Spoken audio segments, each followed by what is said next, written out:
Guys, first video here, 2005 R1, riding around in the Bay Area, East Bay I guess technically this is. It's been pouring rain, it's cold. We're gonna go ahead and give this a try. You know, I guess I could start with the story of getting this bike. Started back on a ZX6E Ninja. Okay, I guess you're just gonna cut right in front of me.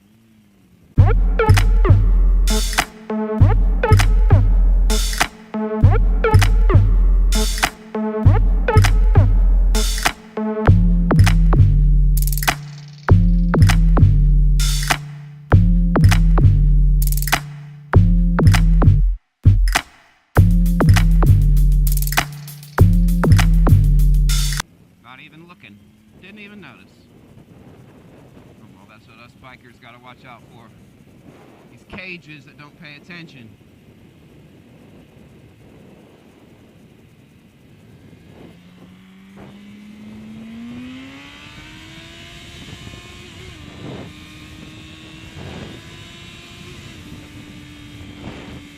So I started out on a Ninja.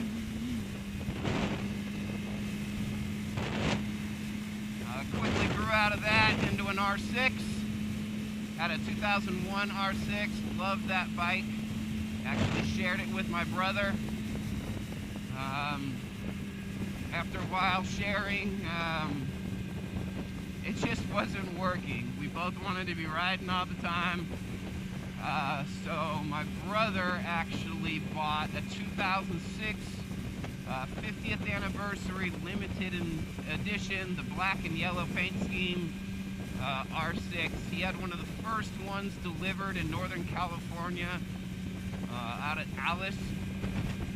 It was a great bike. He actually just sold it recently.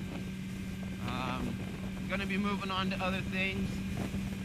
But anyways, back to my story. He had the 06 R6, I had an 01 R6. We were out just tearing up the streets and tracks, having a lot of fun out here. And it just came time to get something new. So sold the old 01. I was actually looking at getting my an 06, 07, 08 R6. Just absolutely love the bike. Does everything you want it to. Plenty of balls. Nimble as hell. You point it in the direction you want it to go, and it goes. You know, had ridden some of my buddies' Suzuki's and Hondas, but just really had fallen in love with the Yamaha. And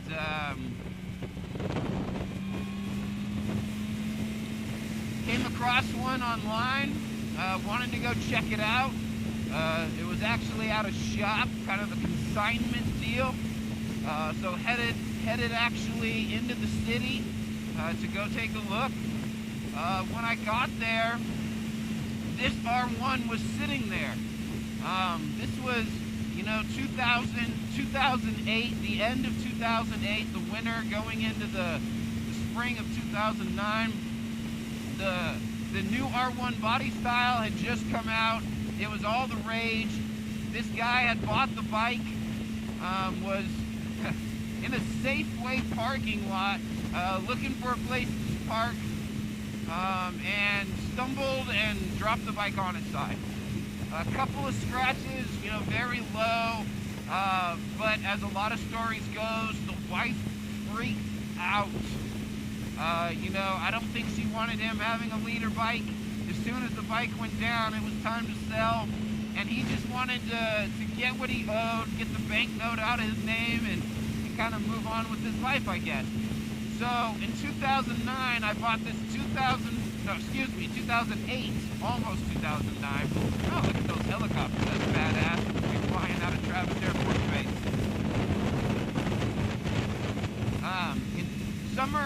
In winter 2008, I bought this 2005 Yamaha R1 with 1,100 miles on it for $5,000 cash money. The bike was stock. Other than having the dash display here changed so that it had blue Indiglo LED lights, you know, instead of the red.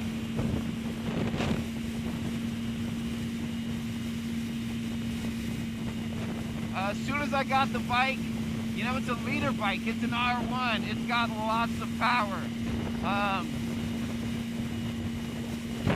On the way home, I quickly knew that I was going to be leaving this thing stock. Sitting pretty, huh?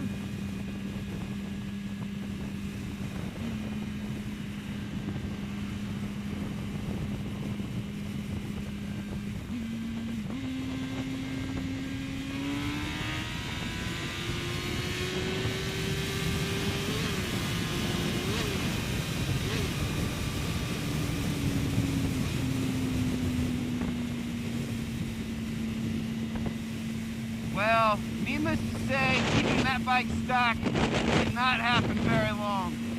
At first, it was little things like the CRT levers. You know, wanted the shorty adjustables on there, get everything right. You know, then it was, you know, the flesh mount turn lights. You know, cosmetic things that, you know, don't really add power or a lot to it. But you know, that's what we like to do with these things.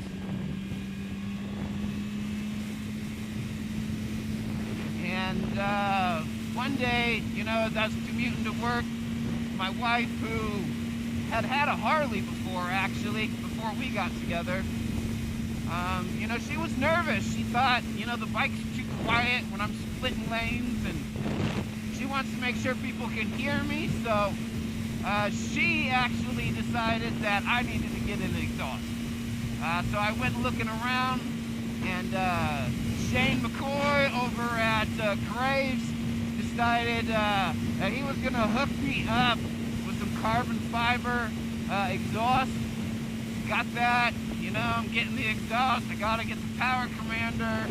Getting the power commander, might as well get the velocity stacks, might as well get the air filter, might as well get the small block-off plates,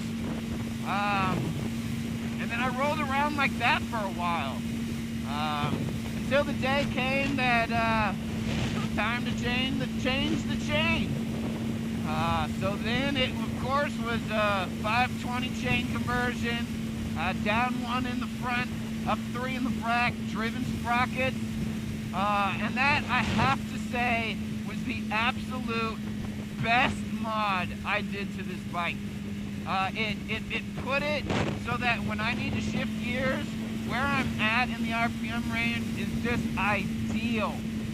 Not only for the streets around here, but also for the track. You know, we have Sonoma Raceway, actually right over here to the right. Just got to dip out 37 from Vallejo, right out there. It's a badass BMW right there. Also got Thunder Hill behind me, out towards Chico. And then, you know, you head down to Southern California, you got beautiful tracks down there as well. But I just absolutely love the gear ratio, the 520 chain on a leader bike. You know, lets this thing sing even more than it already did. And the only other thing to do, you know, is tires. I was a huge fan of the BT16s. I rode those Bridgestones for a while. On previous bikes, I admit, that's a badass truck. On previous bikes, my R6s that I mentioned earlier, you know, we ran the Pilot Powers, we ran Pirellis, tried different tire manufacturers, but you know, for the price and the performance, those Bridgestones are just hard to beat. They heat up quickly, excellent grip and feel. whether I'm riding, you know, on the freeway like this, commuting.